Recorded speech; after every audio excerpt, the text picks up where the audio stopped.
As far as I can tell, romance is one of the more complicated aspects of not just friendship, but human nature as a whole. I must admit that I'm not fully certain of anything, but is that due to the complexity of romance, or to my own limited experience? Regardless, hard to say anything merely grazes the surface of romantic issues that are much deeper and more serious than what was presented. It should be obvious to everyone that the methods employed by the Cutie Crusaders don't work in real life. The Disney versions of fairy tale tropes are ideals of romance that are, well, romanticized and oversimplified to incredible and unrealistic levels. But there certainly is an appeal to that kind of thing, isn't there? We all know of someone, perhaps even yourself, who loves the Disney classics like Snow White or Sleeping Beauty despite their irrational take on romance. I'd also wager that we all know someone who has thought that they could find love if only they became something like from a fairy tale. It should be obvious to everyone that the methods employed by Featherbangs don't work in real life. These disingenuous pickup lines are thrown out casually like a fisher's net by people who only see romance as a casual fling or a conquest. With very rare exceptions, relationships that start out like this have no depth and never grow. Those who allow themselves to fall for these types of advances put themselves in great danger, and are probably not mature enough to be in a romantic relationship in the first place. Toying with romance through either fairy tale expectations or cheap substitutes for love can cause a great deal of damage. Perpetrators are left feeling hollow, either from not having their expectations fulfilled or by an eventual loss of novelty. Victims are left confused as to what real affection is. They're more likely to find themselves in toxic relationships. They become bitter to the very concept of romance, thus denying themselves an essential part of being human and sometimes even becoming a perpetrator themselves. I'd be remiss to not mention how common these things are in real life.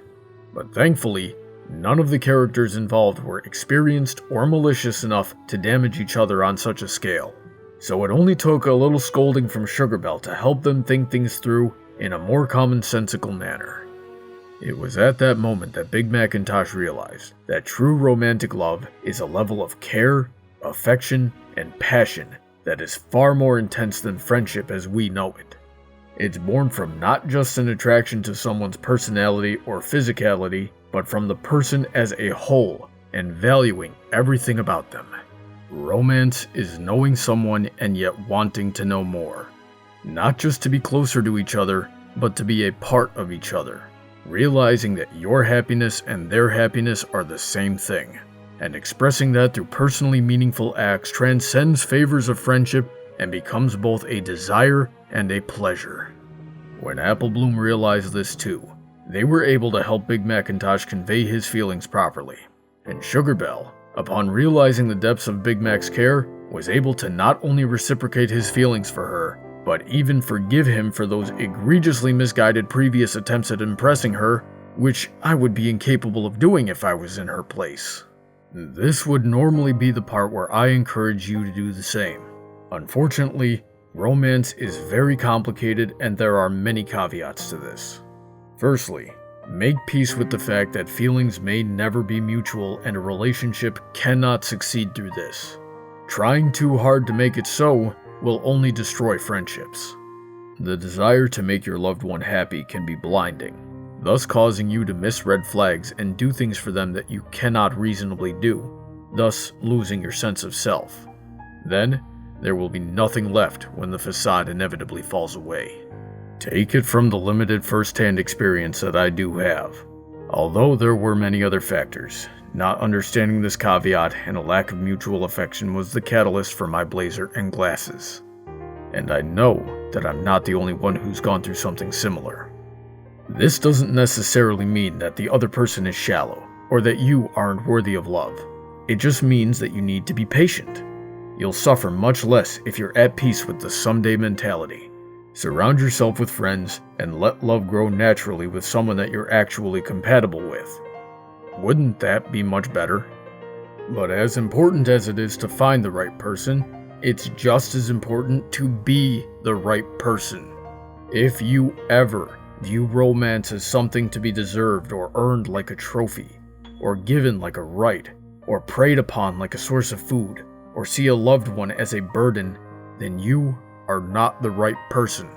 If you're dishonest or refuse to improve a destructive aspect of yourself, then any relationship you have will slowly wither away and cause suffering the entire time.